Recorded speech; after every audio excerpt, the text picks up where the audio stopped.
Bonjour et bienvenue sur les dossiers secrets, votre coin de lecture mystérieux. Aujourd'hui, plongeons dans une nouvelle enquête de Sherlock Holmes, le détective légendaire de Baker Street. Entre indices cachés et déductions brillantes, Holmes et Watson vont nous entraîner dans une aventure captivante. Dites-moi en commentaire, où et à quelle heure écoutez-vous cette histoire?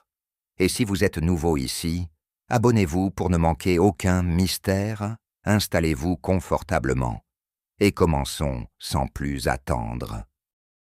Il est des moments où Londres semble murmurer, une ville si imprégnée d'histoire que ses pierres mêmes portent le poids de secrets inavoués.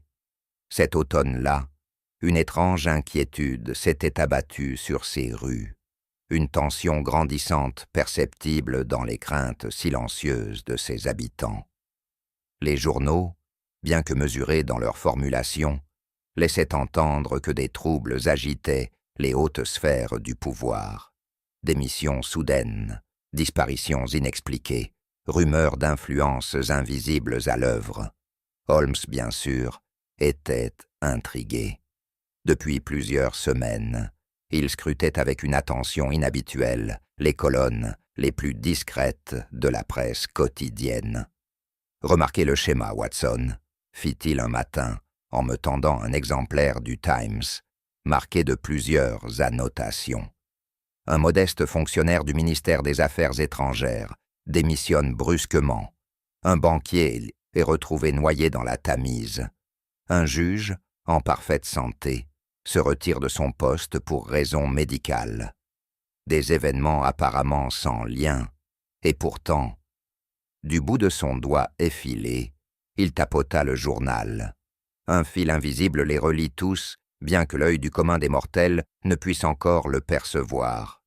Il y a ici une force à l'œuvre, une force qui refuse d'être vue. Je l'observais avec curiosité. Rarement Holmes se laissait troubler par une affaire. Et pourtant, une agitation inhabituelle transparaissait dans son regard. Une conscience aiguë d'un danger tapis sous la surface. Je commençais à partager ce pressentiment, sans me douter à quel point cette affaire nous entraînerait loin, et dans quelles ténèbres elle nous plongerait. C'est un après-midi semblable aux autres, alors que Holmes, absorbé dans ses réflexions, scrutait la rue depuis notre fenêtre, que la cloche du 221B Baker Street retentit brusquement, annonçant l'arrivée d'un visiteur qui allait tout bouleverser. L'homme pénétra dans notre salon avec une telle précipitation que j'eus à peine le temps de refermer la porte derrière lui. Essoufflé, il paraissait en proie à une peur viscérale. C'était un homme d'une cinquantaine d'années. Bien vêtu, mais en désordre, le col défait, le regard inquiet, scrutant la pièce comme s'il s'attendait à y voir surgir une menace invisible. « Monsieur Holmes, je suis en grand danger », murmura-t-il d'une voix haletante. « Je n'ai personne d'autre vers qui me tourner. » Holmes, qui l'observait avec intensité depuis son entrée, lui désigna un siège d'un geste précis. « Vous êtes Sir Reginald Ashford », déclara-t-il, d'un ton neutre, « membre du Parlement, récemment rentré du continent, bien que vous ayez pris grand soin d'en effacer toute trace. » Ashford sursauta. « Mais comment pouvez-vous savoir cela ?» Holmes agita la main d'un air désinvolte. « Votre manteau porte la poussière des compartiments ferroviaires étrangers. Vos bottes sont cirées avec un produit propre à l'artisanat parisien, et une légère odeur de tabac turc imprègne vos poignets, une marque introuvable à Londres. Mais passons sur ces détails. Vous avez parlé de danger. Expliquez-vous. » Ashford déglutit, serrant son chapeau entre ses doigts crispés. « Monsieur Holmes, j'ai découvert quelque chose qui dépasse la politique, qui dépasse même la raison. Une société clandestine qui ne se contente pas d'influencer le Parlement, mais le contrôle. Ils ont des hommes dans la magistrature, la police, les banques, partout. Et maintenant que je sais, je crains que ma vie ne soit déjà perdue. Holmes joignit les doigts sous son menton. « Et quelles preuves avez-vous » Ashford hésita. « J'ai des documents, des noms, des archives, mais je n'ose pas les garder sur moi. Je suis venu ici parce que je sais qu'il m'observe. » Je jetai un regard à Holmes. Son visage ne trahissait aucune émotion, mais je savais que son esprit passait déjà en revue 1000 hypothèses. « Très bien, Sir Reginald, » déclara-t-il enfin. « Voyons si nous pouvons dissiper l'ombre qui plane sur Londres. » Sir Reginald se pencha en avant, sa voix se réduisant à un murmure. « Ils savent que je suis ici, monsieur Holmes. » Ses doigts tremblaient alors qu'il essuyait son front, son attitude celle d'un homme au bord de l'effondrement. Holmes l'observa longuement, puis formula sa question d'un ton calme, mais pénétrant. « Et qui sont-ils, Sir Reginald ?»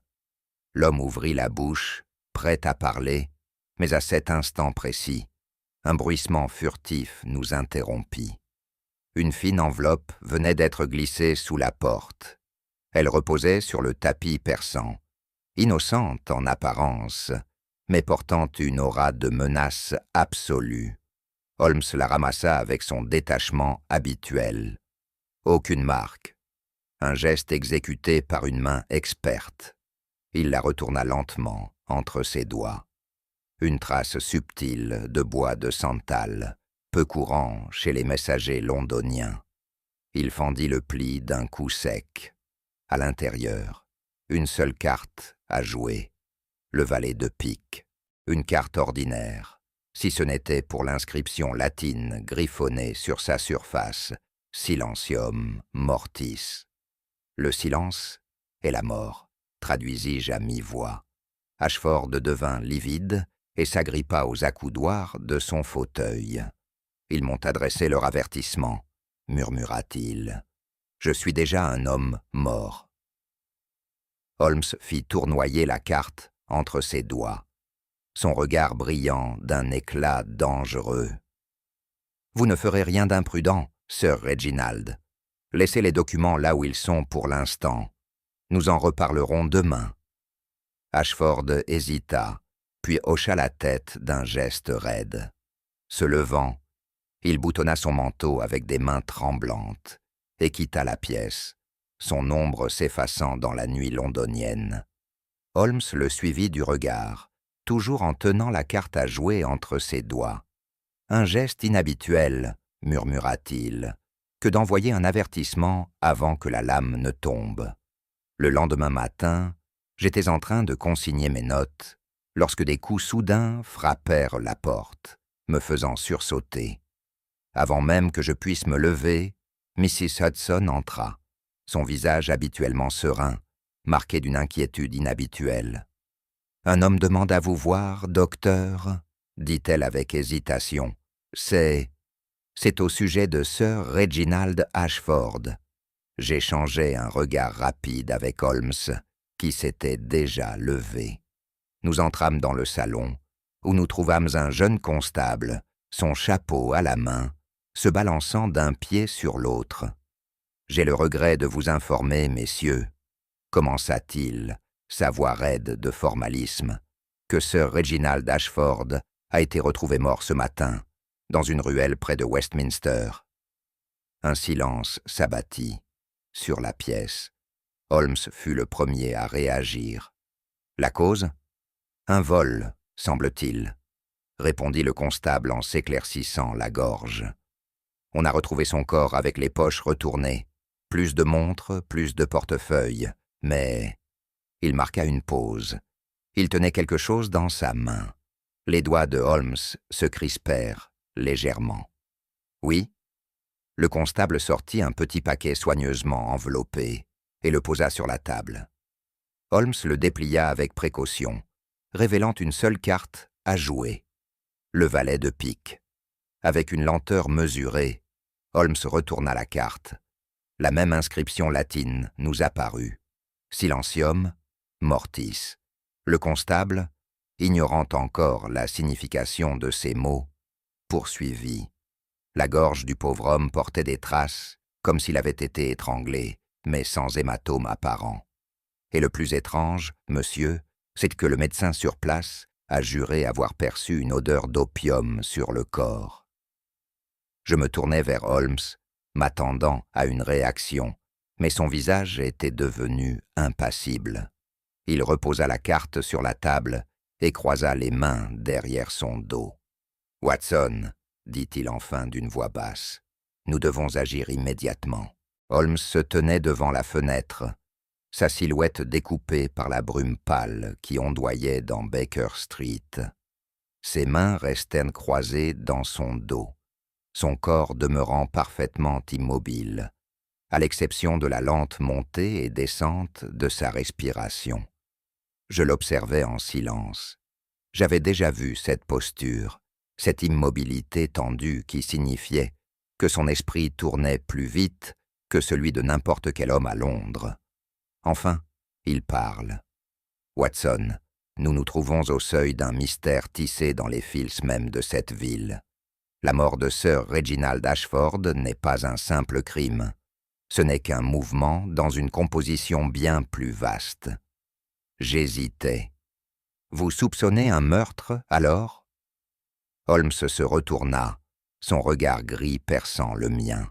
« Je soupçonne quelque chose de bien pire. » Il leva la carte à jouer une fois de plus, l'examinant sous la faible lueur du jour. Ce n'est pas un crime commis sur un coup de tête, ni même un acte de vengeance. C'est un avertissement, soigneusement délivré et méticuleusement exécuté. Il fit tourner la carte entre ses doigts, et celui qui l'a envoyé s'attend à ce que son avertissement soit respecté. Son regard s'obscurcit. Il découvrira bientôt son erreur. Le matin était gris de brume lorsque nous arrivâmes dans la ruelle de Westminster, où Sir Reginald Ashford avait trouvé une fin tragique.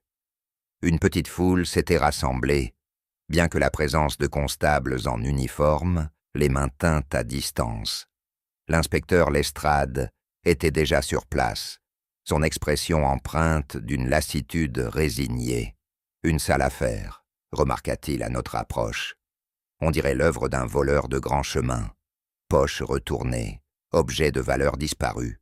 On fera de notre mieux, bien sûr, mais je doute que l'on aille bien loin. Les ruelles de Westminster ont englouti des hommes bien plus puissants que lui. » Holmes garda le silence.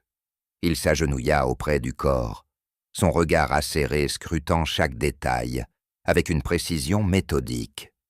Il ne prêta aucune attention aux vêtements déchirés, ni aux mains souillées de boue, ni même à l'absence d'armes. Il ferma les yeux et inspira profondément. « Intéressant, » murmura-t-il. « Le percevez-vous, Watson ?» Je me penchai, mais ne notai rien d'autre que les odeurs habituelles de briques humides et de détritus.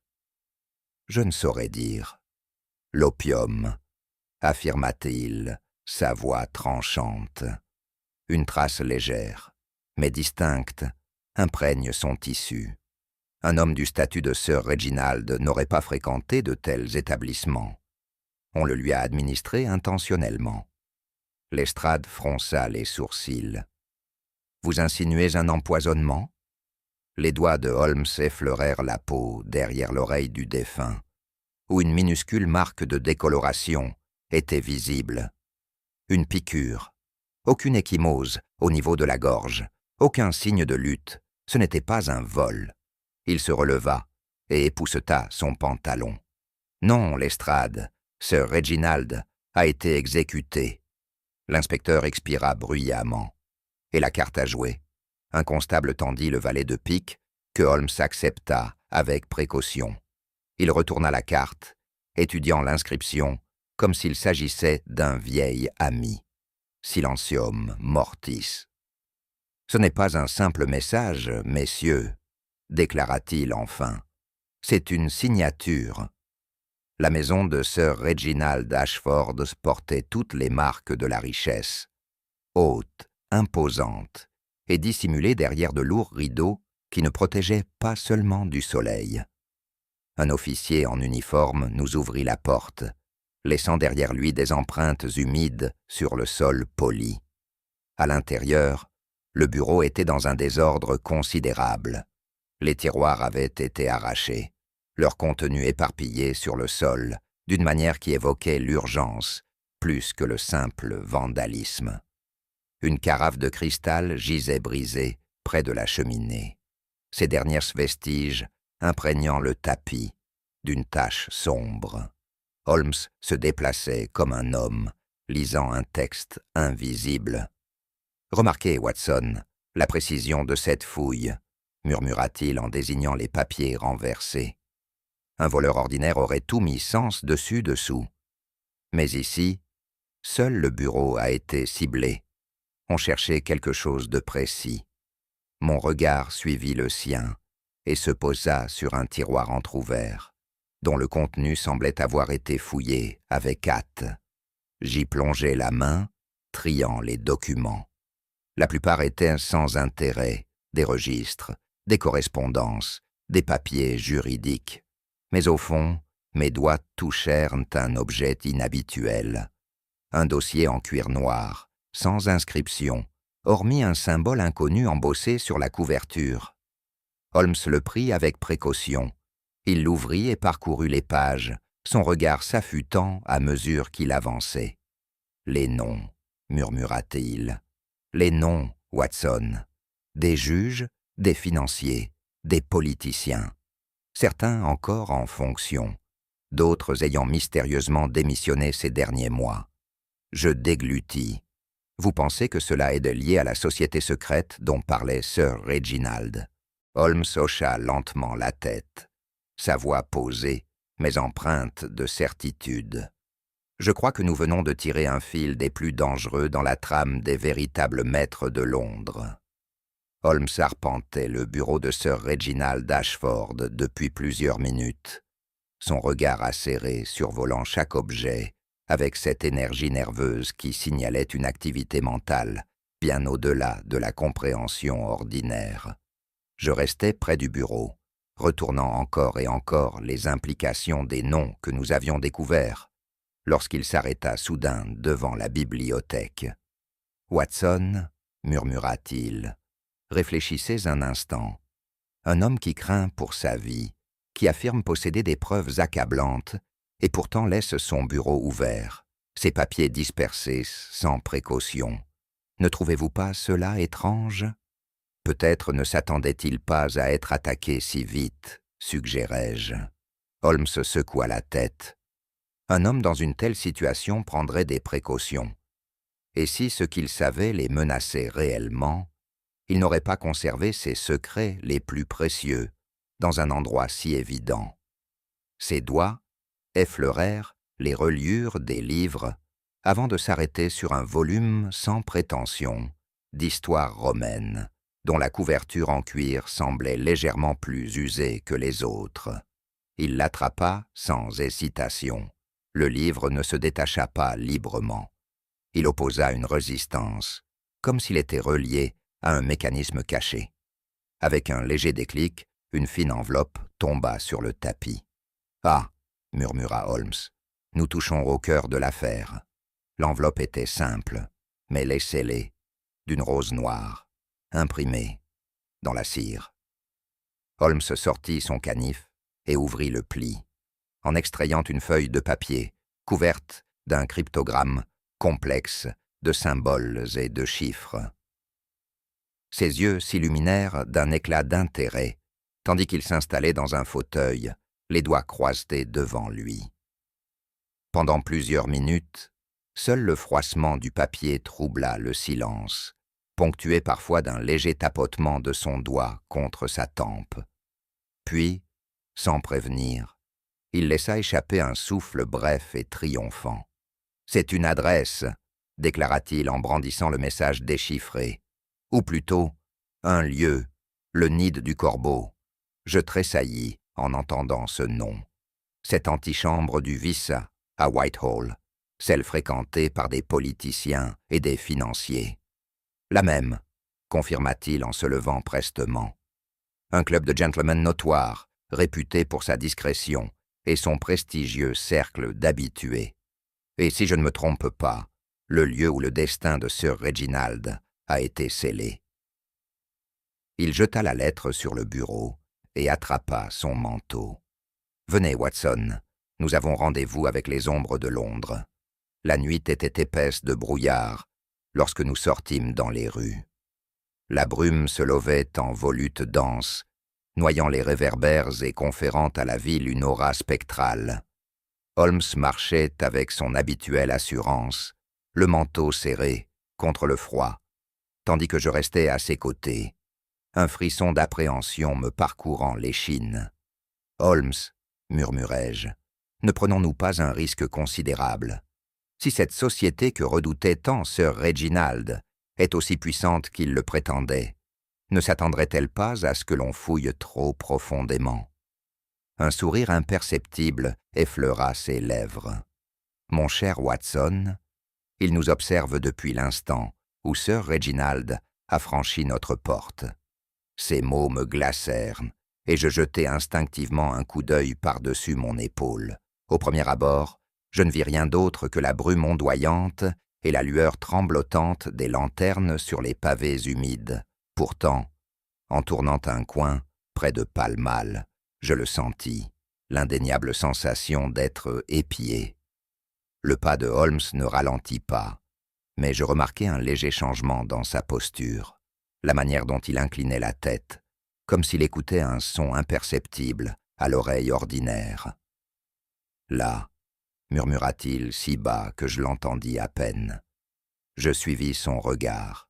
Une ombre, une silhouette à peine discernable contre les vitrines sombres, se mouvait en harmonie avec nous, gardant une distance mesurée, mais ne nous lâchant jamais des yeux. La voix de Holmes resta calme. « Notre observateur est un professionnel. Il ne se tient pas dans notre champ direct, ni ne presse son allure. Il est patient, se contentant de nous suivre et de rendre compte de nos mouvements. » Je sentis mes doigts se crisper instinctivement. « Et que proposez-vous de faire ?» Un éclat espiègle brilla dans ses yeux. « Mais voyons, le laisser croire que nous ne savons rien, bien sûr. Et lorsque le moment sera venu, il accéléra soudain le pas, m'entraînant brusquement avec lui alors que nous tournions un autre coin.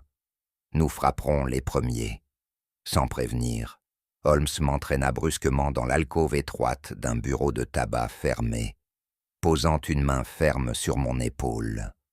Nous attendîmes.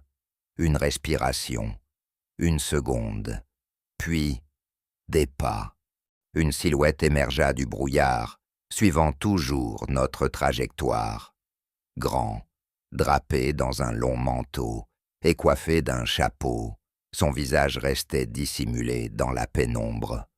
Pourtant, pour la première fois, j'aperçus un éclat métallique sous son manteau, une arme peut-être. Il s'arrêta, visiblement surpris de ne plus nous voir continuer sur notre chemin. Holmes se déplaça comme un serpent prêt à frapper. En un éclair, il combla la distance et attrapa le poignet de l'homme, le plaquant violemment contre la façade en bois du magasin. « Bonsoir », dit-il d'un ton agréablement détaché. « J'imagine que vous avez affaire avec nous. » L'homme se débattit, mais Holmes avait anticipé sa réaction et raffermit sa prise avec une facilité redoutable. « Je vous déconseille toute résistance supplémentaire, » murmura-t-il. « Ce serait une grave erreur. » Un silence tendu s'installa. Puis, d'un mouvement brusque et maîtrisé, l'homme se dégagea d'une torsion du poignet, pivota sur ses talons et disparut dans la brume. Holmes ne le poursuivit pas. Il resta simplement là, observant le brouillard, refermer son étreinte sur la silhouette fuyante, son expression impénétrable. « Curieux », murmura-t-il enfin. Je lâchai un souffle que je ne m'étais pas rendu compte de retenir. « Curieux ? Holmes, cet homme était armé. Il aurait pu vous tuer. » Son regard resta fixé sur la rue vide. « Oui », dit-il doucement. « Et pourtant, Il n'a même pas essayé. Il y avait quelque chose de profondément troublant dans son ton. Quelque chose qui laissait entendre que notre poursuivant n'avait pas fui par peur, mais par calcul. Holmes redressa son manteau et reprit sa marche. « Venez, Watson, » dit-il simplement. « Ce soir, le nid du corbeau nous attend. » Le nid du corbeau était un nom empreint d'exclusivité et de murmures conspirateurs. Situé au cœur de Whitehall, il était réputé comme un lieu de rassemblement pour les hommes de pouvoir, politiciens, financiers, et ceux dont l'influence restait rarement consignée dans les journaux, mais façonnait pourtant le destin de Londres. Peu savaient ce qui se tramait derrière ces lourdes portes de chêne, mais on racontait que des décisions d'importance capitale y étaient déjà prises entre un cognac et un cigare, dans l'ombre de ces salons tamisés. Holmes et moi, nous étions vêtus de manière à ne pas détonner parmi les habitués du club. Manteaux de soirée élégants, cravates de soie, et cette assurance discrète propre aux hommes habitués aux privilèges. C'était un monde que j'avais côtoyé lors de mon service en tant que médecin militaire, mais que Holmes traversait avec une aisance troublante, comme s'il y avait toujours appartenu à l'entrée. Un portier corpulent, le visage impassible, nous scruta avec l'œil acéré de ceux qui ont l'habitude d'écarter les indésirables. Avant qu'il ne pose la moindre question, Holmes lui tendit une petite carte embossée, acquise, sans doute, par l'un de ses nombreux moyens détournés. L'homme l'examina, ses sourcils se froncèrent légèrement, puis il s'effaça pour nous laisser passer. « Messieurs, bienvenue au nid du corbeau. » Nous pénétrâmes dans un monde de lampes à faible intensité et de conversations feutrées.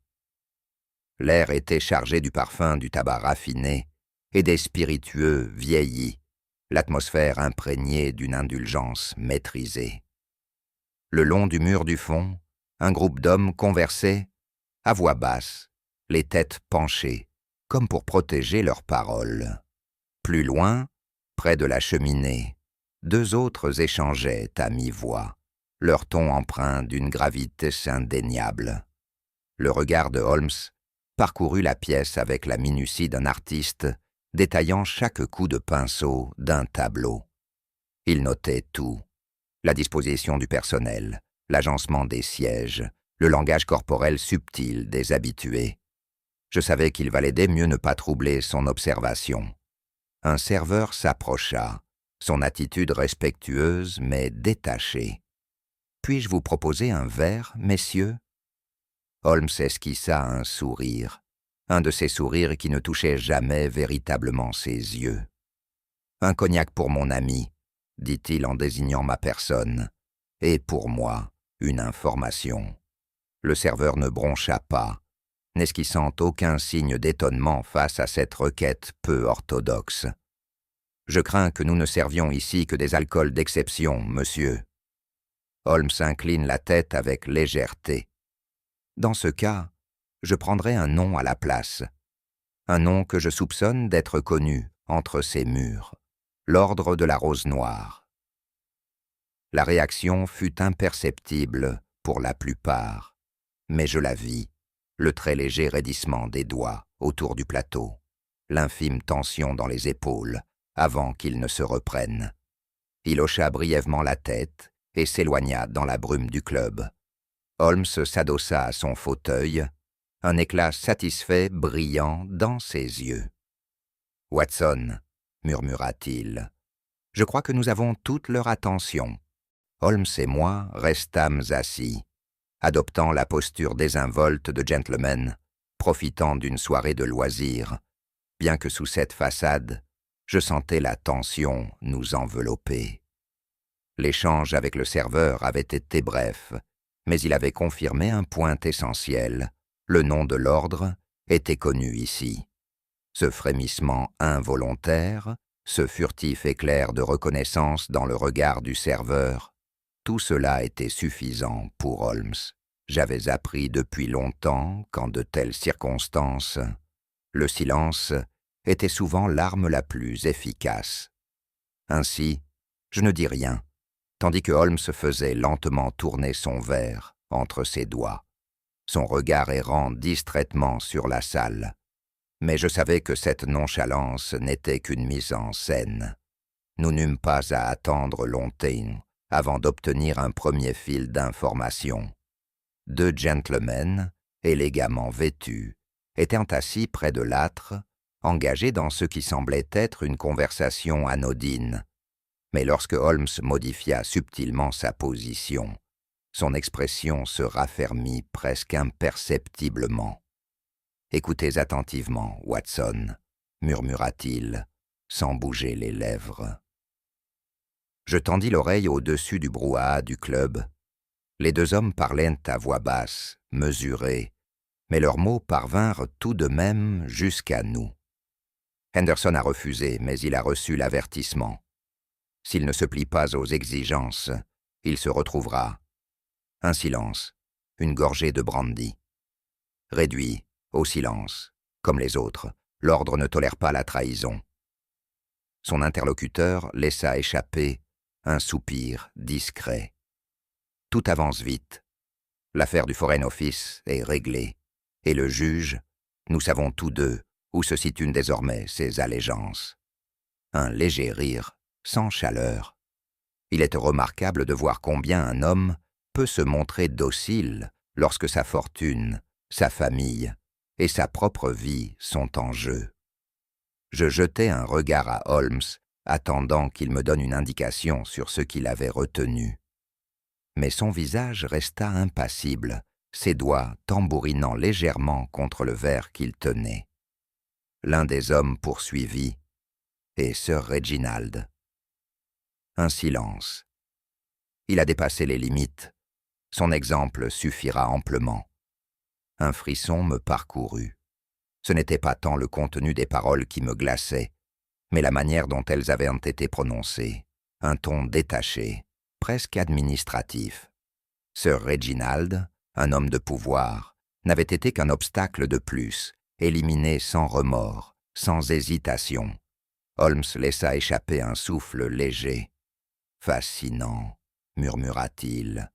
Je ne pus contenir mon inquiétude plus longtemps. « Holmes, chuchotai-je, ce n'est pas une simple conspiration. Ces hommes détiennent le pouvoir à tous les niveaux de la société. Si ce que nous venons d'entendre est vrai, leur influence s'étend au Parlement, à la magistrature, peut-être même à Scotland Yard. » Holmes posa son verre avec une lenteur délibérée. « Oui, Watson, » dit-il, « c'est une toile particulièrement complexe, n'est-ce pas ?» Je fronçai les sourcils. « Et pourtant, vous semblez étrangement calme. » Ses lèvres s'étirèrent en un sourire imperceptible. Au contraire, leur assurance est extrêmement instructive. L'ordre de la Rose Noire a pris l'habitude d'agir dans l'ombre, d'imposer sa volonté par la peur et la manipulation. Il leva les yeux vers les hommes près de l'âtre, son regard gris acéré, empreint d'un calcul précis. « Mais ils ont commis une erreur fatale, Watson. Et quelle est-elle ? Ils pensent que personne ne les observe. » Holmes se leva avec fluidité. « Venez, mon cher ami, l'enquête commence. » Holmes ne resta debout qu'un instant avant de se rasseoir, son expression inchangée, mais je percevais la tension qui s'était installée en lui. Son attention s'était intensifiée, son regard effleurant la pièce avec une acuité redoublée. « Nous sommes observés, » murmura-t-il. Je n'avais pas ces talents d'observation, mais même moi, je sentais la présence d'un individu qui nous épiait depuis l'autre bout du club.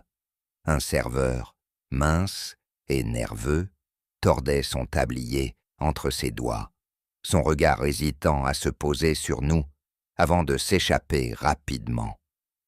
Il était passé près de notre table à 2 reprises, semblant sur le point de parler, puis s'éloignant à la dernière seconde. Holmes ajusta discrètement l'emplacement de son verre sur la table. Un geste infime, mais porteur d'un message silencieux. Le serveur prit une inspiration tremblante, puis, après un instant d'hésitation, il hocha légèrement la tête vers une alcôve obscure au fond du club. Holmes se leva immédiatement. « Venez, Watson, ce serait impoli d'ignorer une invitation. » Mon cœur battait plus vite en le suivant. L'alcôve était faiblement éclairée, ses lourds rideaux étouffant le bruit du club. Le serveur s'y tenait, les mains tordues par l'angoisse, le visage blême. « Vous connaissez l'ordre » dit calmement Holmes. Ce n'était pas une question. L'homme déglutit avec peine, son regard fuyant, comme s'il craignait de voir surgir le danger des murs eux-mêmes. « Vous devez partir » souffla-t-il d'une voix rauque. « Vous ne comprenez pas. Il voit tout. » Holmes le scruta avec patience. « Qui sont-ils » Les lèvres du serveur s'entr'ouvrirent, mais avant qu'un son ne puisse en sortir, un éclat d'acier fusa de l'ombre, une lueur froide et meurtrière. L'homme se figea, ses yeux s'agrandissant d'effroi. Il porta instinctivement les mains à sa poitrine, où la poignée d'une dague fine dépassait juste sous ses côtes. Un hoquet étranglé s'échappa de ses lèvres, et il vacilla en avant. Holmes le rattrapa avant qu'il ne s'effondre au sol. Du sang, sombre et tiède, imbiba rapidement le tablier du serveur.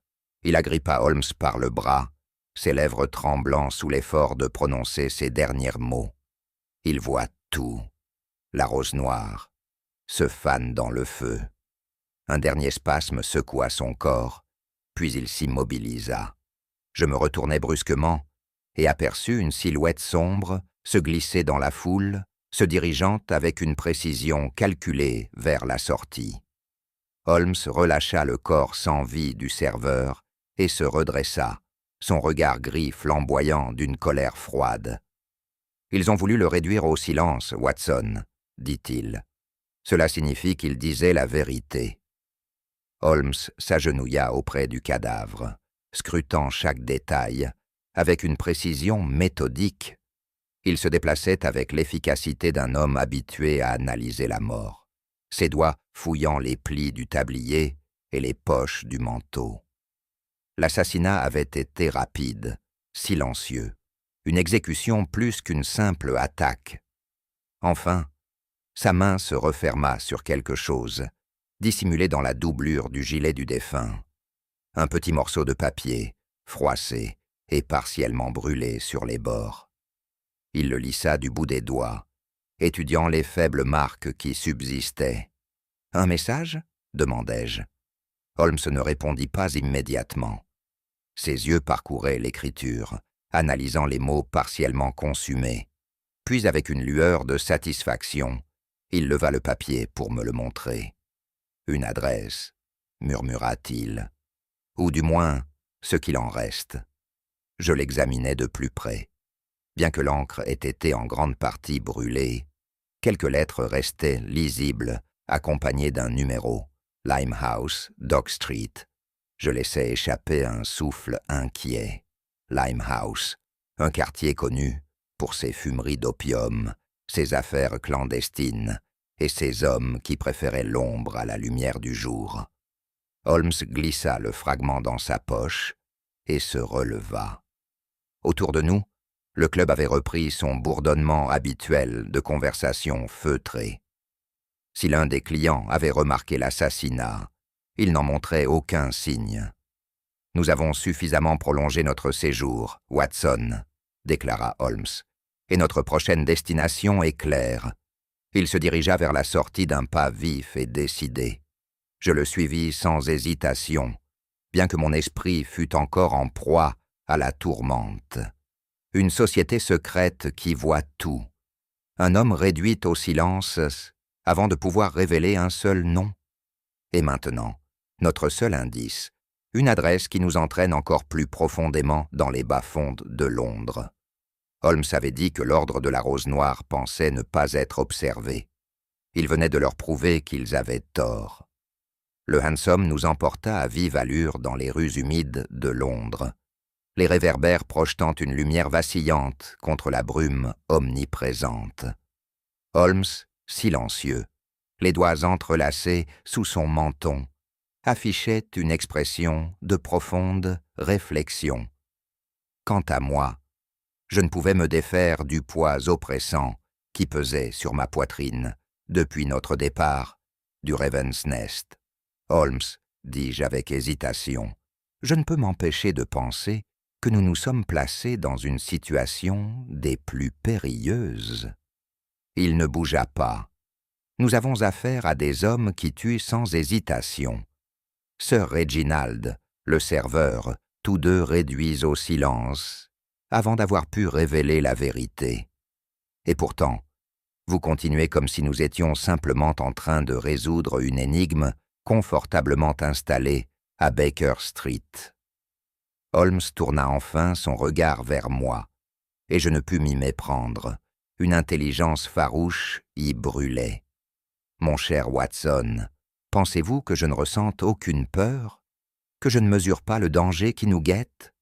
Il se pencha légèrement en avant, baissant la voix. « Mais réfléchissez, si ces hommes sont aussi omnipotents que vous le craignez, alors il n'existe aucun recoin de cette ville où nous serions en sécurité. Reculer est tout aussi périlleux qu'avancer. » Je soupirai, croisant les bras. Et pourtant, que savons-nous réellement? Un nom chuchoté dans l'ombre, une société secrète qui détient une influence là où nous n'avons aucun accès. Même Scotland Yard pourrait être compromis. Qui alors pouvons-nous vraiment croire? Holmes me fixa un instant avant de glisser la main dans sa poche et d'en retirer le fragment de papier calciné, l'adresse de Limehouse, notre dernier indice, offert par le serveur mourant. Il le tint entre deux doigts. « Ceci, dit-il, est notre prochaine étape. » Je le regardai, cherchant un signe d'hésitation en lui, mais il n'y en avait aucun. « Vous êtes résolu, alors ?» demandai-je. Un léger sourire effleura ses lèvres. « Nous marchons sur un sol traître, Watson, mais la seule voie qui s'offre à nous est celle qui mène en avant. » Les ruelles étroites de Limehouse n'avaient rien de la grandeur policée de Whitehall. Ici, la ville battait au rythme d'une toute autre cadence, celle des échanges murmurés, des hommes qui fuyaient la lumière du jour, des secrets enfouis sous des pavés usés par le temps. La Tamise, impassible, léchait les quais, comme pour souffler de silencieux avertissements à ceux qui s'aventuraient trop près de la vérité. Holmes et moi avancions avec précaution. L'adresse obtenue grâce au serveur assassiné nous avait menés à un entrepôt délabré au bord du fleuve, ses fenêtres obscures, sa porte gondolée par l'humidité. Holmes l'observa avec un œil critique avant de s'avancer. Il appuya une main gantée contre l'encadrement et hocha la tête. « La poussière a été dérangée, » murmura-t-il. « Nous ne sommes pas les premiers à passer par ici ce soir. » Il sortit de son manteau un jeu d'outils fin et, en quelques instants, la serrure céda sous son habileté. La porte s'ouvrit en grinçant, révélant un intérieur si obscur que je portai instinctivement la main à mon revolver. « Une précaution judicieuse, Watson, » fit remarquer Holmes. « Mais je crains que nos plus grandes menaces ne se présentent pas sous la forme d'un revolver. » Nous avançâmes dans la pénombre, nos pas résonnant doucement sur le parquet vermoulu. À première vue, l'entrepôt ne contenait guère plus que les restes de caisses abandonnées. Mais Holmes, fidèle à son habitude, remarqua un détail qui m'avait échappé. Une trappe dissimulée sous une bâche poussiéreuse. Il s'agenouilla, écarta la poussière et examina les bords du panneau de bois. « Un ajout récent, nota-t-il. Quelqu'un a pris grand soin de la dissimuler. » D'un geste rapide, il souleva la trappe. Un escalier de pierre en colimaçon s'enfonçait dans l'obscurité. L'air y était épais, chargé d'humidité et d'une odeur métallique presque âcre. nous descendîmes. À la base de l'escalier, nous pénétrâmes dans une chambre souterraine comme je n'en avais jamais vu. Ses murs étaient ornés de gravures étranges, des symboles indéchiffrables que Holmes examina avec une intensité sombre. Mais ce qui me coupa le souffle fut le grand tableau fixé au mur du fond. Une carte de Londres, marquée de plusieurs cercles rouges. Holmes s'avança, observant les marques sur la carte avec un intérêt aigu. « Watson, dit-il doucement, ceci n'est pas un simple repère clandestin. C'est un véritable centre d'opération, celui qui orchestre le destin de Londres depuis des années. » Mes yeux parcouraient les documents éparpillés sous mes doigts. Des noms, des signatures, juges, politiciens, financiers, tous liés par la poigne invisible de l'ordre de la Rose Noire. L'ampleur de cette conspiration, murmurai-je, c'est monstrueux. Holmes se tourna vers moi, son expression impénétrable. « C'est le pouvoir, Watson, » répondit-il. « Et il est temps que ce pouvoir soit anéanti. » Holmes se tenait devant la grande table de bois, dans la chambre secrète, sous Limehouse, effleurant du bout des doigts les registres étalés devant lui. Il demeura silencieux de longues minutes, tissant dans son esprit les fils de la conspiration avec une intensité presque palpable. J'avais appris à reconnaître ces instants, non pas de doute, mais de pur calcul. Enfin, il se tourna vers moi. « Watson, nous ne pouvons pas démanteler cette société dans l'ombre. Ils prospèrent grâce au secret, grâce à la certitude qu'ils sont intouchables. Nous devons les forcer à se révéler. » Je fronçai les sourcils.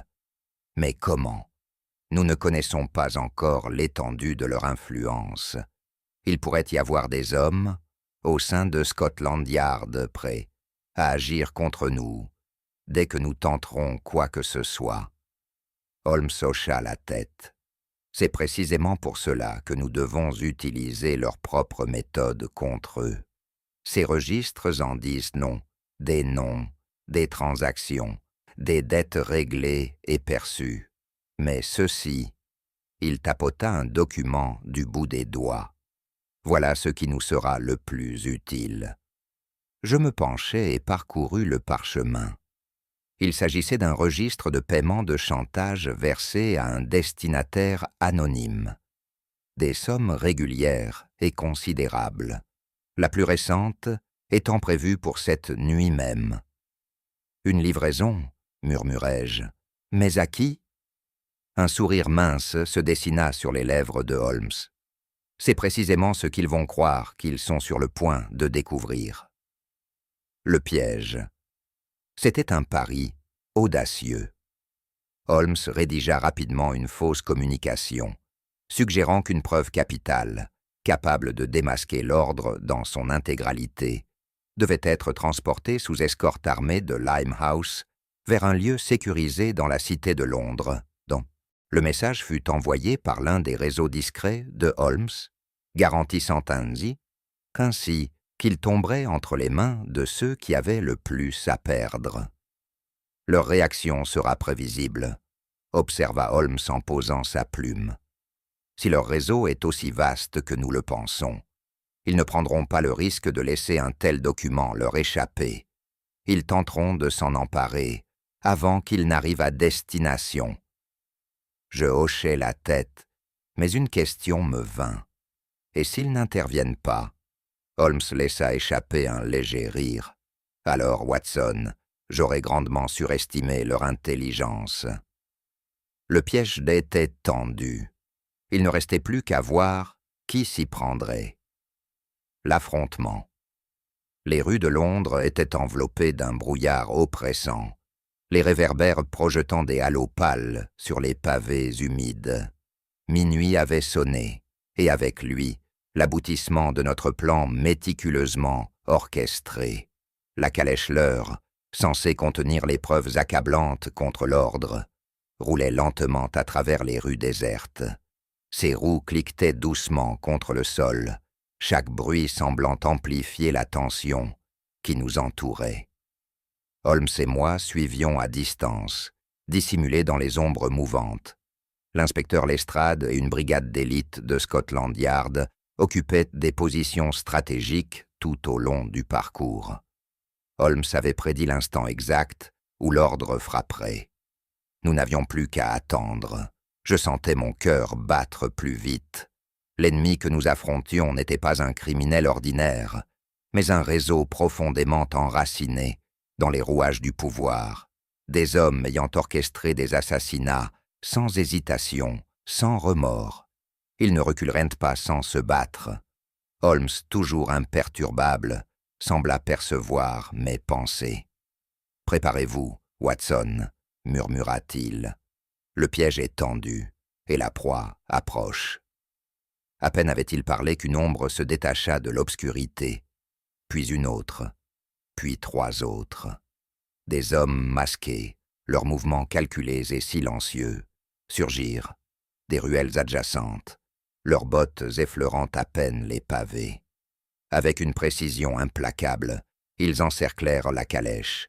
L'un d'eux saisit les rênes, tandis que les autres prenaient bonne position tout autour du véhicule. Puis, en une fraction de seconde, la nuit explosa dans le chaos. « Maintenant, Lestrade !» lança Holmes. D'un seul coup, les officiers de Scotland Yard bondirent de l'ombre. Matraques levées, leurs cris résonnant à travers la rue. Les assaillants n'eurent pas le temps de réagir. Le fracas des coups, le bruit des bottes raclant la pierre, l'air vibrait du tumulte de l'affrontement. Je vis Holmes, agile et rapide, désarmer un agresseur d'un geste maîtrisé, sa silhouette se mouvant avec une précision déconcertante. Lestrade, malgré sa rudesse habituelle, se battait avec une ténacité féroce, en voyant un des hommes masqués au sol avant de lui arracher son arme. Un à un, les conspirateurs tombèrent. Leur lutte devint futile, submergée par la force de notre embuscade. Enfin, la nuit retomba dans un silence étrange. Lestrade essuya son front d'un revers de main et souffla. « Par tous les saints, Holmes, vous aviez raison. Ils ont mordu à l'hameçon comme des papillons attirés par la flamme. » Holmes s'accroupit près de l'un des hommes immobilisés, retirant son masque d'un geste calme. Un visage familier nous apparut. Sous le tissu noir, un juge respecté de Londres nous fixait, avec un regard empli de rage. Un autre homme gisait non loin, un député que j'avais croisé dans les couloirs du Parlement. Je laissai échapper un souffle incrédule. « Bon Dieu, Holmes, murmurai-je. L'ordre était encore plus proche du cœur de Londres que nous l'imaginions. » Holmes se redressa, son regard insondable. « En effet, Watson, murmura-t-il, mais le véritable architecte de cette toile n'a pas encore montré son visage. » Et comme si ces paroles avaient invoqué leur destinataire, un applaudissement lent et délibéré retentit à l'autre bout de la rue. Holmes se retourna brusquement, ses yeux s'étirant en une fine lueur de méfiance. Sortant du brouillard, une silhouette solitaire s'avança. Un homme vêtu d'un long manteau sombre, son visage dissimulé sous l'ombre d'un chapeau à large bord. Sur son revers brillait une rose noire en argent, délicatement épinglée. Bien que ses traits restent invisibles, je sentis son regard peser sur nous, glacial, analytique. Et pour la première fois de cette nuit, Holmes ne bougea pas. Le cerveau de l'ordre venait d'apparaître. Le défi. Un silence absolu s'installa. Les agents de Scotland Yard s'affairaient à maîtriser les hommes masqués, mais tout leur travail semblait soudain dérisoire face à l'aura inquiétante du nouvel arrivant. Cet homme n'était pas un criminel ordinaire. Il ne dégageait ni peur ni précipitation. Chaque geste, chaque pas, chaque mouvement respirait la préméditation et le contrôle. Ce n'était pas un homme en fuite, c'était un homme qui observait. Holmes serra légèrement les poings. « Watson, murmura-t-il, prenez garde.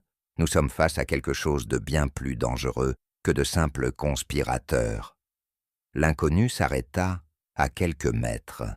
Puis, lentement, il leva les mains et applaudit. Clap, clap, clap.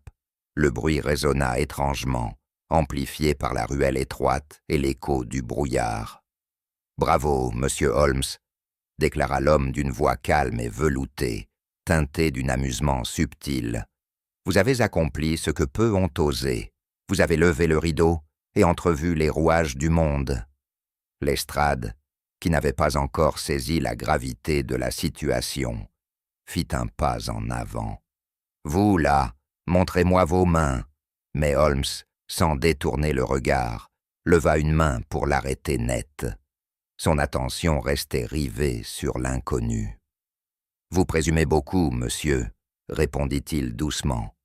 « Vous parlez comme si la partie était terminée. J'aurais tendance à croire le contraire. » Un léger rire s'échappa de l'ombre du chapeau. « Et c'est là toute votre brillance, monsieur.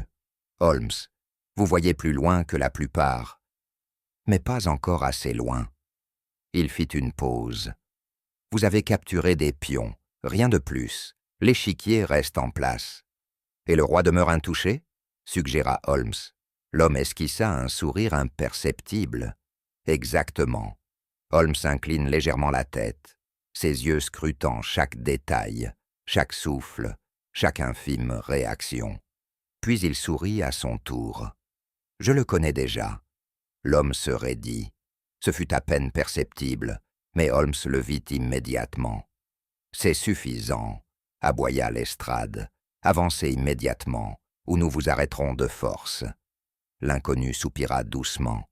« Hélas, inspecteur, votre autorité a des limites, une disparition foudroyante. » Et soudain, il bougea.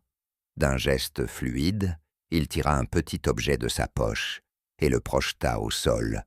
Une épaisse fumée noire jaillit immédiatement, enveloppant la ruelle dans un brouillard artificiel. « Holmes !» criai-je, attrapant mon revolver.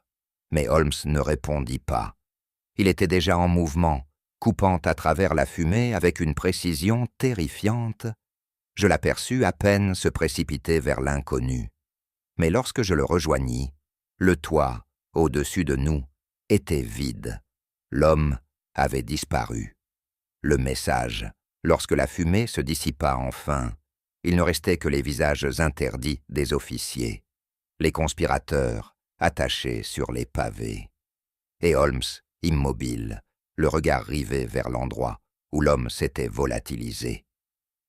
Lestrade jura à voix basse. Maudite fumisterie. Il se tourna vers ses hommes, que l'on fouille chaque recoin du quartier. Mais Holmes ne bougea pas. Ce ne sera pas nécessaire, murmura-t-il. Je fronçai les sourcils. Holmes? Il ne répondit pas immédiatement. Lentement, il leva la main, et je suivis son regard. Entre ses doigts, il tenait un minuscule morceau de papier. Un message. Holmes le déplia avec précaution, son expression impénétrable. Je me penchai par-dessus son épaule. 3 mots seulement, écrits d'une main élégante et assurée. « Pas encore, Sherlock. » Un silence glacé tomba entre nous. Holmes expira longuement, puis glissa le message dans son manteau. Il se retourna enfin vers Lestrade. « Assurez-vous que ces hommes soient bien surveillés, » ordonna-t-il d'un ton sec. « L'ordre tentera de les effacer avant l'aube. » Lestrade, toujours sous le choc de la disparition du maître du jeu, hocha distraitement la tête. « Hey, vous avez ma parole. » Holmes croisa mon regard. « Venez, Watson, nous avons beaucoup à analyser. » Fin du premier acte. Alors que nous nous éloignions de la scène, un frisson me parcourut l'échine. L'ordre avait été démasqué, leurs pions capturés, et pourtant, le roi était toujours en liberté. Holmes ne dit rien pendant un long moment, son regard perdu dans la nuit brumeuse. Puis, d'un ton presque pensif, il murmura « Le jeu ne fait que commencer. Holmes et moi quittâmes la ruelle en silence, mes pensées encore hantées par l'étrange figure qui nous avait échappé. Nous avions capturé des conspirateurs, mis à jour des secrets bien gardés, et pourtant, le véritable maître du jeu nous avait glissé entre les doigts. Je me tournai vers Holmes. « Vous saviez qui il était, n'est-ce pas ?» Il ne répondit pas immédiatement. Il resserra simplement les pans de son manteau, son regard perdu dans l'obscurité. « Pas encore, Watson, » murmura-t-il, « mais bientôt. » Et sans un mot de plus, nous nous enfonçâmes dans la nuit, Londres toujours enveloppée de ses secrets. L'interrogatoire. Les cellules de Scotland Yard m'étaient familières, mais rarement avais-je ressenti un poids aussi lourd sur mes épaules en y entrant. L'ordre de la Rose Noire n'était pas anéanti, seulement ébranlé. Attaché à une chaise, les poignets entravés par des menottes, se trouvait Lord Alfred Dunwich. Quelques heures plus tôt, cet homme si respecté dans les cercles financiers de Londres dictait encore les lois du commerce. À présent, son gilet soyeux était froissé, sa cravate desserrée, mais son regard imperturbable. Lestrade croisa les bras. Autant parler franchement, Dunwich, la partie est terminée. Nous avons suffisamment de preuves dans ces registres pour faire tomber votre société secrète. Un léger rire s'échappa des lèvres du prisonnier. Vraiment, inspecteur ? Son ton était posé, presque amusé. Mais savez-vous seulement quelle partie vous jouez ? Holmes s'avança légèrement, son regard perçant. Vos hommes sont derrière ces murs, vos documents sont entre les mains de Scotland Yard. Je doute que votre arrogance soit encore de mise. Dunwich soutint le regard de Holmes, serein. Vraiment ? Un sourire imperceptible effleura ses lèvres. Voyez-vous, monsieur Holmes, l'ordre n'est pas une simple collection d'individus, c'est une institution. Vous avez coupé quelques branches, mais la Rose Noire prospère toujours dans l'ombre. Lestrade haussa un sourcil. Vous tiendrez un autre discours devant le juge. Dunwich rit doucement. Lequel, inspecteur ? Celui qui figure sur notre liste de donateurs. Ou peut-être préférez-vous que nous convoquions le ministre de la Justice, dont la carrière fut généreusement financée par nos soins ? Un frisson glacé parcourut la pièce. Holmes resta immobile, son expression impénétrable. « Et qui siège au centre de cette toile ?» demanda-t-il calmement. Dunwich pencha la tête sur le côté, son regard indéchiffrable. Puis, d'une voix empreinte d'une certitude absolue, il murmura « La Rose Noire ne meurt jamais. Le poids du silence. » De retour à Baker Street, Holmes était assis dans son fauteuil, son regard fixé sur les documents éparpillés sur la table. Le crépitement du feu projetait des ombres sur ses traits, accentuant l'air grave qu'il arborait. Je l'observais longuement avant de parler. Les paroles de Dunwich n'étaient pas que de la vantardise, n'est-ce pas ? Holmes expira lentement. Non, Watson, elles ne l'éteignent pas. Il désigna les registres, les lettres codées, les extraits de correspondance que nous avions récupérés. Ces documents nous révèlent beaucoup de choses, mais pas tout. L'Ordre de la Rose Noire n'est pas une société récente. C'est une dynastie invisible qui façonne l'histoire depuis des siècles. Il tapota un parchemin jauni du bout des doigts. Cette lettre date d'il y a 100 ans, et son contenu est identique aux messages échangés ces dernières semaines. Je frissonnais. Cela signifie, Watson, que nous n'avons fait que tailler les épines d'une plante dont les racines sont profondément ancrées. Je passai une main sur mon visage fatigué. Mais avec des hommes comme Dunwich derrière les barreaux, nous pouvons les démanteler, pièce par pièce. Holmes me regarda longuement, puis se leva. Il se dirigea vers la fenêtre, observant les ombres mouvantes de Londres. « Peut-être, dit-il enfin, ou peut-être que, Chaque fois que nous coupons une tige, une autre éclot ailleurs. Une victoire creuse. L'heure était tardive lorsque nous quittâmes Scotland Yard. Un épais brouillard s'accrochait aux lampadaires, absorbant les dernières lueurs des rues désertes. Nous marchâmes un moment en silence, chacun perdu dans ses pensées. Finalement, je brisai le silence. « Holmes, avons-nous vraiment arrêté leur ascension ?»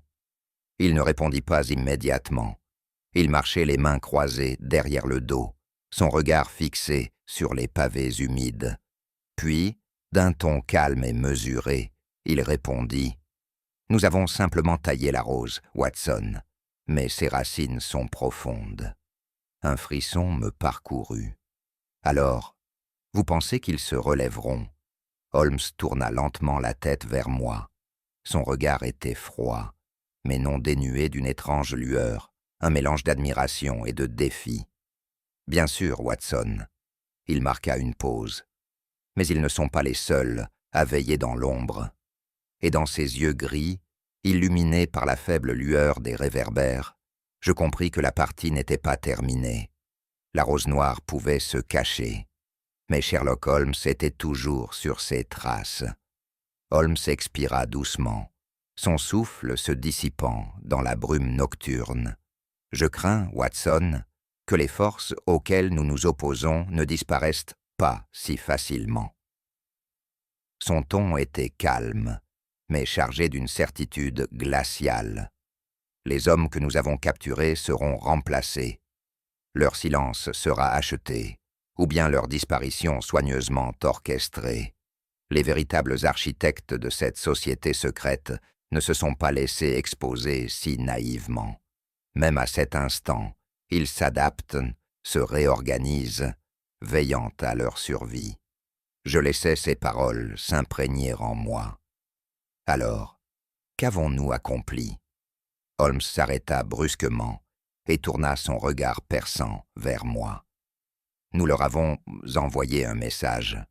Sa voix était douce, mais tranchante, comme une lame affûtée. Ils savent désormais qu'ils ne sont pas intouchables, que leurs secrets, si habilement dissimulés, peuvent être mis au jour. Et cela, mon cher Watson, est la première fissure dans leur fondation. Puis, il reprit sa marche, et je le suivis, mais un doute me rongeait toujours, car malgré son brillant esprit, malgré la victoire apparente de cette nuit, je ne pouvais chasser cette impression persistante. Nous n'avions fait que perturber quelque chose de bien plus vaste que nous ne pouvions encore le comprendre. Et cette chose nous observait encore. Des ombres sur Londres, alors que nous marchions dans les rues silencieuses, une révélation brutale me frappa. J'avais toujours cru en une justice immuable, une force aussi certaine que l'aube, que ceux qui conspiraient dans l'ombre finiraient inévitablement exposés à la lumière. Mais cette nuit-là, pour la première fois, je n'en étais plus si sûr. Il existait des hommes qui ne tuaient pas de leurs propres mains, mais dont un simple ordre suffisait à anéantir une vie. Des hommes qui ne volaient pas, mais qui acquéraient. Des hommes qui n'usaient pas de violence brute, mais d'un pouvoir plus insidieux encore, l'influence. Face à eux, la loi paraissait désespérément impuissante. Holmes marchait à mes côtés, impassible, son esprit analysant déjà les prochains mouvements de cette partie d'échecs infernale. Il avait toujours compris ces vérités mieux que moi. Il voyait les motifs cachés dans le chaos, là où d'autres ne voyaient que du hasard. Et pourtant, cette fois, je me demandais si même lui n'avait perçu qu'une infime partie de la vérité. « Holmes, soufflai-je enfin, ne craignez-vous jamais que nous luttions contre quelque chose de trop vaste pour être réellement défait ?» Il ne s'arrêta pas. Il ne se tourna pas vers moi, mais après un instant, il répondit « Nous luttons, Watson, parce que c'est la seule chose qu'il nous reste à faire. » Et sur ces mots, nous disparûmes dans la brume de Londres, nos pas engloutis par la nuit. La rose noire avait été coupée, mais quelque part, dans les profondeurs de la ville. Ses racines continuaient de croître. Un jardin de ténèbres. Le brouillard s'était épaissi à mesure que nous approchions de Baker Street, serpentant autour des réverbères comme une entité vivante. Londres était silencieuse, mais je le sentais. Une présence tapie dans l'ombre. Quelqu'un, quelque chose, nous observait encore. Holmes, comme à son habitude, ne montra aucun signe d'inquiétude. Lorsqu'il atteignit le seuil du 221B, il s'arrêta et se tourna vers moi. « Vous êtes troublé, Watson. » J'expirai longuement. C'est ce sentiment, Holmes, que malgré tout ce que nous avons accompli, les véritables marionnettistes restent cachés, que nous n'avons pas réellement gagné. Holmes m'observa un instant, puis un léger sourire énigmatique apparut sur ses lèvres. « Dites-moi, Watson, avez-vous déjà observé un jardinier s'occuper de ces roses ?» Je fronçai les sourcils. « Je suppose que oui. Il taille les branches mortes, retire les feuilles flétries, coupe ce qui est visible. » Il leva un doigt. « Mais sous la terre, les racines restent intactes. » Il se tourna vers la ville qui s'étendait au-delà de nous. L'ordre de la Rose Noire n'est pas différent. Il marqua une pause. Il a traversé des tempêtes bien pires, et il survivra à celle-ci. Il tapota légèrement sa tempe, pensif. Mais désormais, Watson, son regard s'aiguisa. Ils savent qu'ils sont observés.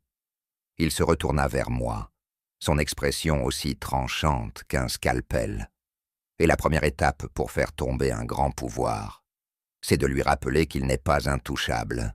Je restai silencieux un moment, absorbant ses paroles.